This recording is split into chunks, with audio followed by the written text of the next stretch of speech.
बिस्मिल्लाहिर्रहमानिर्रहीम। स्टूडेंट, आज हम डिस्कस करेंगे एक्सरसाइज, रिव्यू एक्सरसाइज। इसमें एमसीक्यूज हैं। वो कहता है ऑर्डर ऑफ मैट्रिक्स। ये एक मैट्रिक्स है आपके पास, आपके सामने ये एक मैट्रिक्स है, उसमें एलिमेंट्स हैं 2 और 1। Is dash. अब उसके 4 उसने आंसर्स दिए हैं। वो कहता है ऑर्डर ऑफ दिस, यानी इसका वो कह रहा है कि ऑर्डर क्या होगा 2/1। अब ऑर्डर 2/1 का मतलब होता है कि वो कह रहा है कि इसकी 2 रोज हैं, 2 रोज और 1 कॉलम। तो आपने पीछे सारा पढ़ा हुआ है कि रोज क्या होती है। ऐसे एलिमेंट्स, अगर एलिमेंट्स को हॉरिजॉन्टल फॉर्म में लिख दें तो वो रो कहलाती है। तो ये इस तरह हॉरिजॉन्टल फॉर्म में ये आपकी रो होगी। तो इसकी कितनी रोज हैं इस मैट्रिक्स की? एक ही रो है। तो लिहाजा यहां वो कितनी रोज कह रहा है 2, तो दैट मीन कि ए आंसर जो है वो करेक्ट नहीं होगा। पहली तो ये बात कि ये 2 रोज की बात कर रहा है, जबकि यहां इसकी एक ही रो है। तो अब यहां देखें, ये एक रो और एक ही कॉलम। तो क्या इसका कॉलम एक है? तो ये जो वर्टिकल फॉर्म में एलिमेंट्स होते हैं वो हमारे कॉलम होते हैं। तो इसके कितने कॉलम हैं? 2 कॉलम। तो इसके क्योंकि 2 कॉलम है, वो कह रहा है 1/1 का मतलब है एक रो है, एक कॉलम है। दैट मीन कि ये भी सी भी दुरुस्त नहीं है, ए भी दुरुस्त नहीं है, सी भी दुरुस्त नहीं है। डी में देखें, वो कह रहा है 2 रोज, यहां भी 2 रोज थी। तो देखते ही इसको कह रहे हैं कि इसकी तो 2 रोज है ही नहीं, ये भी दुरुस्त नहीं है। तो करेक्ट आंसर हमारा क्या है फिर? 1 रो और 2 कॉलम, यानी 1/2। तो इस मैट्रिक्स का जो ऑर्डर होगा वो होगा 1/2। तो ये हमारा करेक्ट आंसर है बी जो है वो करेक्ट आंसर है। अब सेकंड पार्ट में देखें, ये एक मैट्रिक्स है। वो कहता है इज कॉल्ड डैश मैट्रिक्स। पहले में वो कह रहा है जीरो मैट्रिक्स। आपने डेफिनेशन पढ़ी हुई है। जीरो मैट्रिक्स वो होता है जिसमें सारे एलिमेंट्स जीरो हों। मैट्रिक्स के ऑल एलिमेंट्स, ऑल एंट्रीज 0 हों, जबकि यहां नहीं है। तो दैट मीन कि ये तो हमारा दुरुस्त आंसर नहीं है। जो दुरुस्त है उस पर सर्कल लगाएंगे या उसको चूज करेंगे हम। कहता है बी में यूनिट है। क्या ये यूनिट मैट्रिक्स है? यूनिट मैट्रिक्स में जो प्रिंसिपल डायगोनल के एलिमेंट्स हैं वो 1/1 होते हैं, 1/1, जबकि ये तो √2 है। तो ये भी नहीं है। तो बी भी जो है वो करेक्ट आंसर नहीं है। उसके बाद है डी देखें, वो कहता है सिंगुलर है क्या? तो इसका अगर आप डिटर्मिनेंट लें इस मैट्रिक्स का, अगर इस मैट्रिक्स का डिटर्मिनेंट लें, यानी √2 को पहले √2 से फिर माइनस करके 0 को 0 से, तो इसका जो डिटर्मिनेंट आ रहा है वो आ रहा है हमारे पास 2। तो सिंगुलर मैट्रिक्स वो होता है कि अगर किसी भी मैट्रिक्स का डिटर्मिनेंट लें, आंसर 0 आ जाए तो फिर वो सिंगुलर होता है। तो इसका मतलब है ये भी करेक्ट नहीं है। तो बाकी क्या बचा? स्केलर मैट्रिक्स वो होता है कि जिसमें मेन प्रिंसिपल डायगोनल के एलिमेंट सेम हो।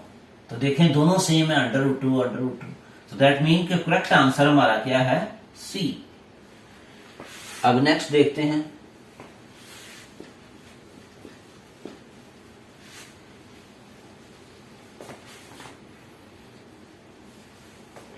थर्ड पार्ट में क्या है वो?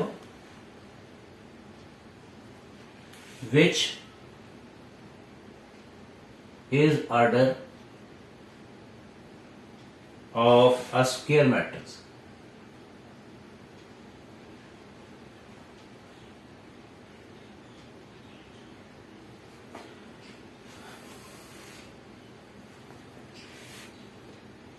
ए में वो कह रहा है 2/2, बी में वो कह रहा है 1/1, 1/2, सी में वो कह रहा है 2/1, जबकि डी में वो कह रहा है 3/2। 4 पॉसिबल आंसर्स दिए हैं। वो कहता है इनमें से कौन सा ऑर्डर जो है वो ये शो करता है कि स्क्वायर मैट्रिक्स का ऑर्डर है। तो स्क्वायर मैट्रिक्स की हमने डेफिनेशन पढ़ी है, ऐसा matrix in which number of rows equal to number of columns, जिसमें नंबर ऑफ रोज इक्वल होती है नंबर ऑफ कॉलम्स के। तो यहां देखें कि ये नंबर ऑफ रोज इक्वल है नंबर ऑफ कॉलम्स के, तो ये दुरुस्त नहीं होगा। क्या इसमें नंबर ऑफ रोज इक्वल है नंबर ऑफ कॉलम्स के? नो। क्या इसमें नंबर ऑफ रोज इक्वल है नंबर ऑफ कॉलम्स के? नो। क्या इसमें नंबर ऑफ रोज इक्वल है नंबर ऑफ कॉलम्स के? Yes.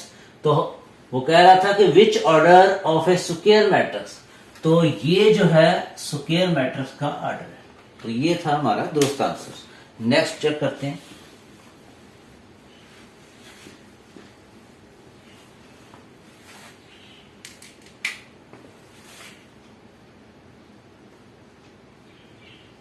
Four part order of A transpose, order of transpose, order of transpose of, ये एक मैट्रिक्स उसने लिखा हुआ है, उसमें एलिमेंट है 2 0 3 1 1 2, ये एक मैट्रिक्स है। ये एक मैट्रिक्स है और उसने पॉसिबल आंसर्स दिए हैं 3/2, बी में आंसर दिया हुआ है 2/3, सी का आंसर है 1/3, डी का आंसर है 3/1। क्या कह रहा है वो इसमें? कह रहा है order of transpose of A, transpose of this, अगर इसके ट्रांसपोज का ऑर्डर जो है वो क्या होगा? इज, वो कहता है इसके ट्रांसपोज का ऑर्डर, पहले ये देखें कि इसका ऑर्डर क्या है। इसमें ये देखें R1 R2 R3, यानी इसमें 3 रोज हैं और इसमें कॉलम कितने हैं? 1 और 2। इसकी 3 रोज हैं, 1 2 और 3, कॉलम कितने हैं? 2 कॉलम्स हैं। अब याद रखें कि ट्रांसपोज ऑफ ए मैट्रिक्स में आपने पढ़ा हुआ है कि अगर नंबर ऑफ रोज को, अगर रोज को चेंज कर दें इनटू कॉलम्स में, तो जो मैट्रिक्स ऑब्टेन होगा वो transpose of the given matrix होगा। तो याद रखें कि ये एक मैट्रिक्स है, इसका ट्रांसपोज लें, ये रोज है, इसको कॉलम में बदल दें। अब ये सेकंड रोज है, इसको कॉलम में बदलें। अब ये थर्ड रो है, इसको कॉलम में बदल दें।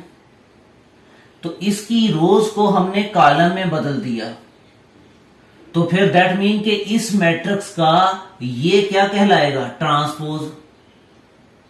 तो अब इसका ऑर्डर देखें, तो ट्रांसपोज का ऑर्डर देखें, कितनी रोज हैं इसकी? R1 और ये R2, यानी इसकी 2 रोज हैं, ट्रांसपोज की 2 रोज हैं और कॉलम कितने? 1 2 और ये 3, यानी 3 कॉलम्स हैं, 2/3 इसका ऑर्डर होगा। तो यहां देखें 2/3 है ये, तो ये है करेक्ट आंसर। किसी भी मैट्रिक्स का ट्रांसपोज लें तो याद रखें जो उसका गिवन ऑर्डर होगा उसकी रोज को कॉलम में बदल दें तो वो ट्रांसपोज का ऑर्डर आ जाता है। किसी भी मैट्रिक्स का, फॉर एग्जांपल ये 1 2 3, ये एक मैट्रिक्स है, इसका ऑर्डर क्या है? हमारे पास 3 रोज हैं इसकी, 1 2 और ये 3 रोज हैं, एक ही कॉलम है, तो इसका ऑर्डर होगा 3/1। तो जब इसका हम ट्रांसपोज लेंगे तो याद रखें ये रिप्लेस कर देते हैं, सिंपल।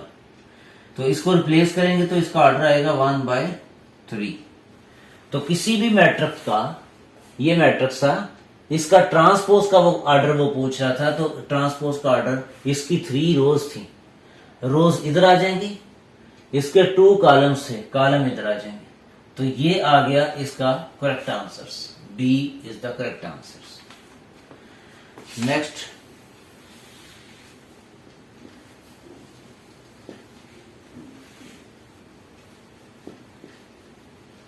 एमसीक्यूज में नेक्स्ट है एडजॉइंड ऑफ नंबर 5। अर्जेंट किसका वो ले रहा है, वो कह रहा है 1 0 2 और -1। अर्जेंट ऑफ दिस इज, इसका अर्जेंट क्या होगा? पॉसिबल आंसर्स उसने दिए हैं -1 -2 0 और 1। बी में आंसर्स दिया हुआ उसने 1 0 -2 -1। सी में आंसर दिया है उसने -1 2 0 और -1। डी में आंसर उसने दिया है -1 0 2 और 1। बड़ा ही सिंपल है। वो कहता है अर्जेंट ऑफ दिस, ये एक मैट्रिक्स है, इसका अर्जेंट क्या होगा? अर्जेंट ये होता है कि ये जो एलिमेंट है, प्रिंसिपल डायगोनल के जो एलिमेंट्स हैं, इनको बदल देते हैं। -1 और 1 ये बदल देते हैं। देखिए क्या ये -1 इधर आना चाहिए और 1 इधर आना चाहिए। देखें इसमें तो दोनों सूत्रों में ये -1 ऊपर है और 1 नीचे है, ठीक है। उसके बाद ये जो रिमेनिंग एलिमेंट्स हैं, इनके साइन बदलने चाहिए। 0 तो यहां तो 0 होना चाहिए, ये तो 2 है, तो दैट मीन कि 0 तो अपनी जगह पे होना चाहिए और 2 भी अपनी जगह पे, और उसके साइन बदलने हैं, तो दैट मीन कि ये डी जो है वो करेक्ट आंसर नहीं है। अब सी में देखें 1 और -1 की जगह चेंज करनी थी, ये दोनों के साथ माइनस लगा हुआ है, सी भी दुरुस्त नहीं है। और बी में देखें 1 और -1 की जगह चेंज करनी थी, और तो इसने तो चेंज की नहीं है जगह, इसने जगह ही नहीं चेंज की, ऐसे ही लिख लिया, लेकिन इनके साइन बदले हैं। तो दोनों सूत्रों में दोनों ही कंडीशनें ट्रू होनी चाहिए कि ये जगह भी चेंज हो और साइन भी बदले, तो फिर इसका मतलब बी भी करेक्ट आंसर नहीं है। तो बाकी बचा ए, इसमें चेक कर लें। ये देखें इसकी जगह चेंज करें तो वो जगह चेंज हुई हुई है, इसकी -1 ऊपर है 1 नीचे है, और इसके साइन बदले में 0 अपनी जगह है, 0 ना ही पॉजिटिव होता है ना ही नेगेटिव, इसलिए इसका साइन बदलने की जरूरत नहीं है, ऐसे ही लिख देते हैं। और ये +2 है तो लिखेंगे -2, तो वाकई लिखा हुआ है, तो करेक्ट आंसर हमारा ए।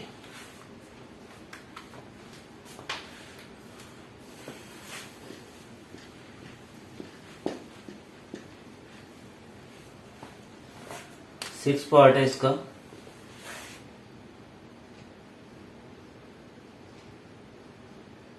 प्रोडक्ट ऑफ, किस किस की प्रोडक्ट है? ये एक मैट्रिक्स है और ये एक मैट्रिक्स इज, वो कहता है प्रोडक्ट इनकी क्या होगी? प्रोडक्ट इसमें पॉसिबल जो उसने आंसर्स दिए हैं वो लिखते हैं पहले। ए में उसने लिखा हुआ है 2x + y, बी में उसने लिखा हुआ है x - 2y, और सी में उसने लिखा हुआ है 2x - y, और डी में उसने लिखा है x + 2y। तो जो करें 2 मैट्रिसेस है, इनकी मल्टीप्लीकेशन चेक करनी है। तो हाँ, रफ वर्क में डायरेक्ट रटा नहीं लगाना, बल्कि आपको रूल का पता होना चाहिए कि रफ वर्क में कि इनको मल्टीप्लाई कैसे करते हैं। 2 मैट्रिसेस हों तो उसको मल्टीप्लाई हम कैसे करते हैं, ये आपको मल्टीप्लीकेशन में बताया गया है। आप वहां से दोबारा चेक करें अगर नहीं पता चलता तो। कोई भी प्रॉब्लम हो डायरेक्ट कॉल करें और अपने प्रॉब्लम का सलूशन जो है वो हमारे साथ डिस्कस करें। अब ये देखें, ये मल्टीप्लाई करना है, तो फर्स्ट रो एक ही रो है और फर्स्ट कॉलम से अब मल्टीप्लाई करेंगे तो x को मल्टीप्लाई करेंगे किसके साथ? 2 के साथ, तो आ जाएगा 2x। फिर प्लस लगाते हैं और फिर सेकंड एलिमेंट को सेकंड से मल्टीप्लाई करेंगे, यानी y को मल्टीप्लाई करेंगे -1 के साथ। इसको आप सिंप्लीफाई कर लें तो आएगा 2x प्लस, और ये माइनस मल्टीप्लाई होंगे माइनस आ जाएगा। 1 को y से मल्टीप्लाई करें तो ये देखें, ये मैच करें, हमारा आंसर कौन सा है? क्या a है? नहीं, यहाँ तो माइनस है तो a नहीं है।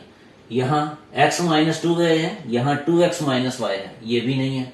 सी देखें 2x माइनस वाई, इधर भी 2x माइनस वाई, यहां हमने मल्टीप्लीकेशन फाइंड आउट की, तो यूं C is the correct answer. Next,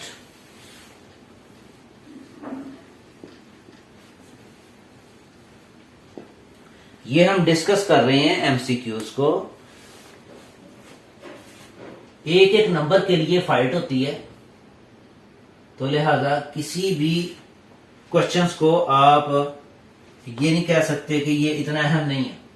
एक एक नंबर सॉल्व लेते जाएं तो कहां से कहां बात जाती है। कहता है इफ ये डिटर्मिनेंट है 2 6 3 और x, वो कहता है equal to 0, then x is equal x जो है वो इक्वल टू, यानी x किसके इक्वल होगा? a में वो आंसर्स देता है 9, b में वो आंसर्स देता है -6, c में ये पॉसिबल आंसर्स बता रहा है, हमने एग्जैक्ट बताना है। याद रखें ये एमसीक्यूज में आप जब एक आंसर्स को एक दफा सिलेक्ट करते हैं तो वो बड़ा सोच समझ के सिलेक्ट करना होता है, उसको अरेज करके या रिमूवर यूज नहीं कर सकते, तो यूं फिर वो कंसिडर नहीं किया जाता। ये वो कहता है एक अक्वियन है, इसको सॉल्व करें तो x की वैल्यू, ये पॉसिबल 4 आंसर्स दिए हैं, हम इसको सॉल्व करके चेक करते हैं। ऐसे ही हम इसको नहीं कह सकते कि ये इसका आंसर होगा। लेफ्ट हैंड साइड को सिर्फ देखें तो ये एक डिटर्मिनेंट है, तो डिटर्मिनेंट कैसे फाइंड आउट करते हैं? 2 को x के साथ मल्टीप्लाई किया, माइनस फार्मूले वाला, और 3 को मल्टीप्लाई करेंगे 6 के साथ, और इक्वल 0 ऐसे ही रहेगा। इसको सिंप्लीफाई करें आएगा 2x, इसको सिंप्लीफाई करें आएगा 18। अब ये तो 6 क्लास में बच्चे, 4th में ये अक्वीने सॉल्व करते हैं 5 में, तो ये देखें 2x, ये -18 है, इक्वल से उधर ले जाएं तो +18 हो जाता है। हम ऐसे कहते हैं जी ये माइनस है, उधर ले जाएं तो प्लस हो जाता है। ये किस रूल के तहत होता है? रूल फॉलो करें, -18 इक्वल टू 0 है। अब हमने x फाइंड आउट करना है, तो सबसे पहले ये कांस्टेंट को एलिमिनेट करें। तो कांस्टेंट एलिमिनेट कैसे होता है? अगर ये -18 है तो +18 बोथ साइड्स ऐड कर दें, ये इस रूल के तहत है। ये इधर से कैंसिल हो जाएगा, तो 2x इक्वल आ जाएगा, इनको सिंप्लीफाई करें तो 18। तो ये इस रूल के तहत के बोथ साइड्स हम ऐड करके, अगर नेगेटिव है तो ऐड कर दें, अगर पॉजिटिव 18 है तो नेगेटिव ऐड कर माइनस कर दें, बोथ साइड सब्ट्रैक्ट कर दें, तो यूं वो एलिमिनेट हो जाएगा कांस्टेंट। तो अब भी x जो है वो इंडिपेंडेंट नहीं है, तो उसके साथ तो 2 है, तो हम 2 से डिवाइड कर देंगे बोथ साइड्स, ये 2 कैंसिल हो गया। यहां 18 का हाफ यानी 2 पे डिवाइड करने का मतलब है 2 9s are 18, तो हमारा आंसर आया x इक्वल टू 9।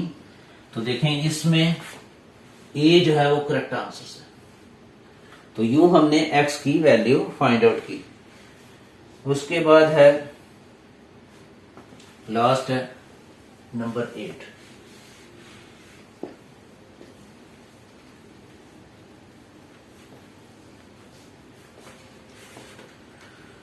नंबर 8 में वो कह रहा है इफ कैपिटल X प्लस, ये मैट्रिक्स है -1 -2 0 -1 इक्वल 1 0 0 1। आगे वो कह रहा है then capital X is equal to, capital X किसके इक्वल होगा? 4 पॉसिबल आंसर्स दे रहे हैं। A में 2 2, फिर 2 0, B में 0 2, C में 2 0 0 2, और D में आंसर दे रहा है हमारे पास 2 2 0 2। चेक करते हैं कि ये पॉसिबल जो 4 आंसर्स हैं इनमें करेक्ट आंसर्स कौन सा है। ये मैट्रिक्स एक्वियन है, इसको सिर्फ सॉल्व करना है। तो कैपिटल एक्स अगर फाइंड आउट करना है तो ये मैट्रिक्स जो है वो इसको या तो अरेज करते हैं हाथ से, तो फिर ये एक्स का आंसर तो होगा नहीं, ऐसे नहीं करना। बल्कि हम क्या करेंगे, ये पहले मैं लिखता हूं, ये हमारा रफ वर्क है, बाकायदा आपके पास पेज आपको दिया जाएगा या आपके पास जगह होगी, वहां से आप सॉल्व कर सकते हैं। सॉल्व करके बताना है, डायरेक्ट रटा नहीं लगाना, क्योंकि जरा सी तब्दीली अगर पेपर्स में आ जाए तो फिर आपने जो रटा लगाया होगा उसके मुताबिक वो गलत हो जाएगा। कैपिटल एक्स फाइंड आउट करना है। ये मैट्रिक्स इक्वल से उधर लेकर जाएंगे तो माइनस प्लस साइन माइनस हो जाएगा। अब ये 2 मैट्रिसेस को सब्ट्रैक्ट कर रहे हैं, तो 1 में से सब्ट्रैक्ट करेंगे, 1 में से सब्ट्रैक्ट करेंगे -1, फिर 0 में से ये सब्ट्रैक्ट करेंगे -2, और फिर ये 0 में से सब्ट्रैक्ट करेंगे 0, 0 माइनस 0, इस 1 में से सब्ट्रैक्ट करेंगे -1, 1 माइनस -1। 2 मैट्रिसेस सब्ट्रैक्ट हो रहे हैं तो इनके कॉरस्पॉन्डिंग एलिमेंट्स को सब्ट्रैक्ट करते हैं। ये डिटेल में हम प्रीवियस लेक्चर्स में पढ़ चुके हैं। अब इसको सिंप्लीफाई कर लें, 1 + 1 कैसे, माइनस को माइनस से मल्टीप्लाई करें, 0 में से माइनस माइनस प्लस हो जाएगा, 0 माइनस 0 0 होता है, ये माइनस और ये माइनस प्लस हो जाएगा। तो देखें क्या आंसर आ गया हमारे पास कैपिटल एक्स का। यहां क्या आया 2, इसको सिंप्लीफाई करें 2, ये 0 ही, और इसको सिंप्लीफाई करें तो 2। तो करेक्ट आंसर्स कौन सा है, मैच कर लें। आप 4 आंसर्स दिए हुए हैं, तो करेक्ट आंसर हमारा डी है। ये थी एमसीक्यूज हमने डिस्कस की। Thank you, Allah Hafiz students.